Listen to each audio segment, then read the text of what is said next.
Día grande en Mondoñedo, son a San Lucas e a cidade recibiu milleiros de persoas. Ata aquí achegáronse tratantes de moitos lugares de Galicia, Asturias e León, gandeiros da contorna, paisanos e curiosos vidos de distintos lugares, todos atraídos pola zona dunha das grandes festas de Galicia. Ven de todo o noroeste, ven xente de Navarra, de Francia, de Cataluña. A verdade é que te encontres con tanto xente. Pois estamos comendo o pulpo e había uns que eran de Valencia, outros que eran de Madrid. E, bueno, todo o mundo vaise moi encantado e conto e volve. Casi todos os anos, mirar, porque me gusta ver os animales e pasar o día por aquí. Como sempre, como vimos sempre, ver pasar aquí o día, ver por aquí. É verdade, tamén.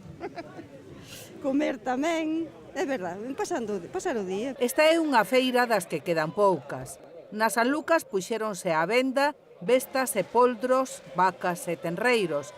Con case 9 séculos, esta é a feira gandeira máis antiga de Galicia e das primeiras de Europa. Xa 861 anos e, bueno, pues, seguimos aí traballando e, bueno, dende logo que misturan a tradición e a modernidade e cada ano renóvanse coas esencias do momento fundacional. Non tantos, pero hai ben anos que participan nela algúns dos que hoxe a visitaron. Andando dende o Montouto, que é moito que andar, ao ganado ceibo, e dormíamos fora, e había aquí 3 días feira de ganado. Agora xa non hai máis que vos. Sí, eran tempos duros, pero aínda así hai quen pensa que calquera tempo pasado foi mellor. Daquela valía moito, non vale a nada. Ese señor ten 150, ten 200 que ven aí hoxe aquí. E se vende algunha, sin cartos viña, sin cartos vai. Puxos o mundo así. E xa se sabe que cada quen fala da feira segundo lle foi nela. A feira vai, non hai moito as compras, parece. Parece que a xente non se apura, non está moi animada. Non sei se é o día, sei que é. Terreno que hai moitos gandeiros e merecerlles a pena acudir aquí porque entre que os animales que se venden ben e que hai concursos. Pois vimos mirar xa algo por aquí, pero isto está todo parado. Non hai que... Para que todo estivera a punto no día grande, na xornada das vésperas, traballouse arreo para xuntar o gando nos montes, nos que se cría en liberdade, e para facelo baixar ata o campo da feira. Pois trouxemos gando do monte e dos pastos.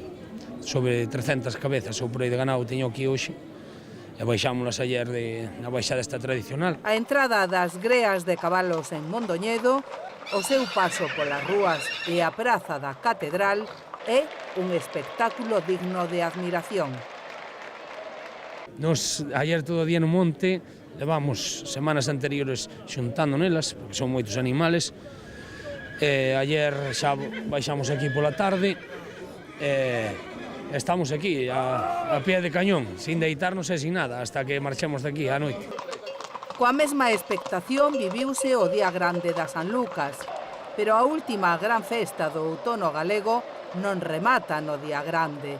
O programa das feiras e festas da San Lucas inclúe actividades, algunhas ben destacadas, ata o domingo. No 1917, o 22 de outubro de 1917, por ese San Lucas, viñeran as Irmandades da Fala da Coruña e o Coro Cántigas da Terra facer unha homenaxe a Pascual Veiga. E este ano facemos esa homenaxe e tamén facemos os 100 anos da Constitución das Irmandades da Fala de Mondoñedo. Porque as San Lucas tiveron o mérito de facer da feira un sinal de identidade e de respecto pola cultura tradicional.